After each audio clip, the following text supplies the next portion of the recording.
the social networking giant Meta says it will scrap fact-checking on Facebook and Instagram.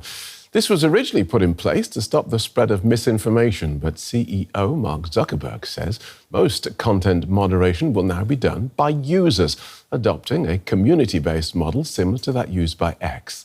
The change marks a reversal of policies Mr. Zuckerberg has long championed, despite criticism from conservatives over alleged censorship. The Meta CEO acknowledged that the shift has been partially triggered by the election of Donald Trump. We built a lot of complex systems to moderate content. But the problem with complex systems is they make mistakes. Even if they accidentally censor just 1% of posts, that's millions of people. And we've reached a point where it's just too many mistakes and too much censorship. The recent elections also feel like a cultural tipping point towards once again prioritizing speech. So we're going to get back to our roots and focus on reducing mistakes, simplifying our policies, and restoring free expression on our platforms. Let's get more on this from our correspondent in Washington, Janelle Dumalaon. Welcome, Janelle. So draw us a line. What is the connection between the election of Donald Trump and Mark Zuckerberg's decision to stop checking facts? Phil, I think Mark Zuckerberg tipped his hand there, especially in that soundbite that you just played, where he called the U.S. election a cultural tipping point, acknowledging that the incoming president, Donald Trump, has won this bit of the discourse. Now, just to look back, remember that the incoming president had often criticized Zuckerberg and his platforms for what he perceived as anti-conservative bias on those platforms. And Donald Trump perceived the fact-checking infrastructure of those platforms to be a direct source of that bias. So what we are essentially seeing here is Mark Zuckerberg removing a potential sticking point in the relationship between himself and the incoming president ahead of Trump assuming office on January 20. OK, this sounds like you're saying this was a political decision, regardless of what he says. We combine that with the news, of course, that Meta paid $1 million to support Mr. Trump's inauguration. There must be worries there that Meta platforms are trying to align themselves with the new White House. You know, I don't think Mark Zuckerberg has made much of a secret of his efforts to get in good with Donald Trump. You mentioned that $1 million donation to the inauguration after the election. Also worth noting that Mark Zuckerberg went down to Mar-a-Lago to dine with the president and, so to speak, kiss the ring.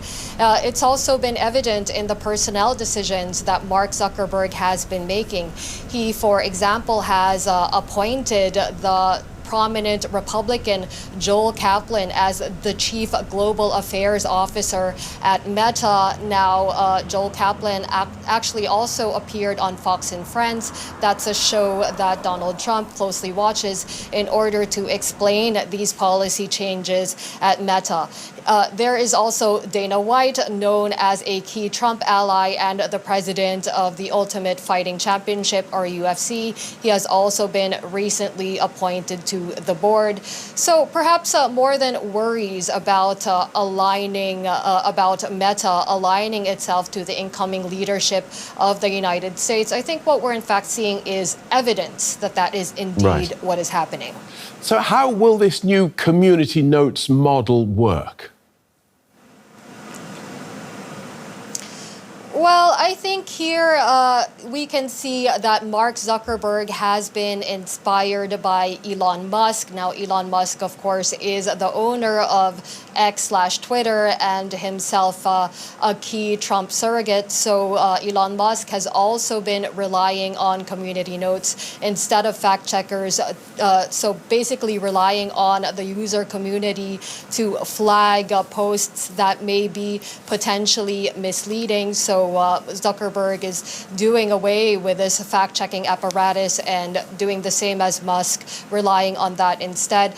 Now, of course, Zuckerberg acknowledged that the removal of the fact-checking infrastructure might result in a certain degradation of the quality of content in Meta, saying, quote, more bad stuff will make it on the platform.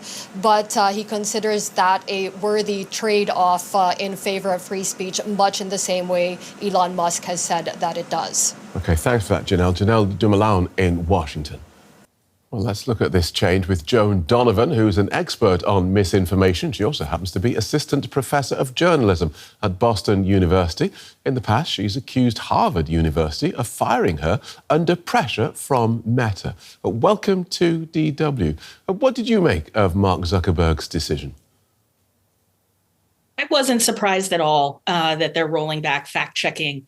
One of the things that I think did surprise some people was that Zuckerberg took a trip down to Mar-a-Lago and then came back and promptly made a $1 million donation to Trump's inauguration fund.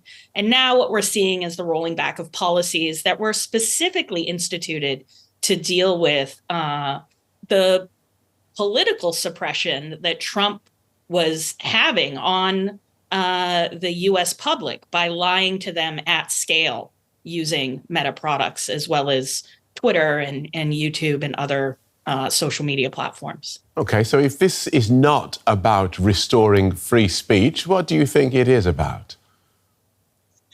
Well, we've enjoyed more speech at higher volumes than any other generation in the history of human race. And so this isn't about restoring free speech. This is about creating friction-free oligarchy. It's so that Trump will feel comfortable coming back to the Facebook platform and knowing that whatever he says and does will not be moderated and will be tolerated, frankly, by not just Meta as a corporation, but specifically endorsed by Zuckerberg, who has done quite an about-face related to misinformation since 2016. All right, let's take what you say and pick it apart. Why should Mark Zuckerberg, who owns gazillions, why does he care whether or not Donald Trump is on Facebook? Well, because Trump threatened to put him in jail if he were to ever try to remove Trump's access to Meta products again. And so this goes far beyond the politics of the platforms and the capacities of the product. But this is very real and very personal for Zuckerberg, who is and has been on Trump's retribution list since January of 2021. OK, that's the politics as you see it. What about the actual application of this policy? Does fact-checking by the public, like X uses, does that work? This has been around since the dawn of social media. We used to call them flags. People would flag content, and then the moderators of the companies would decide if they were going to leave the content up or take it down. Over time, making decisions about content moderation has become an expressly political ordeal. And so putting it back on the users is a safe way for Zuckerberg to remove his own responsibility. For a while, they also had this thing called the Supreme Court of Facebook that was supposed to adjudicate these tough decisions. But that group has also mysteriously not been, weighing in on this specific new measure. But importantly, fact-checking has been a buttress against the political suppression or the use of platforms to suppress the public, especially during times of an election when it's really important that we have facts, a shared set of facts to assess who we're going to vote for and what kind of policies we want in the future. Thank you for joining us. Joan Donovan, Assistant Professor of Journalism at Boston University. Thank you.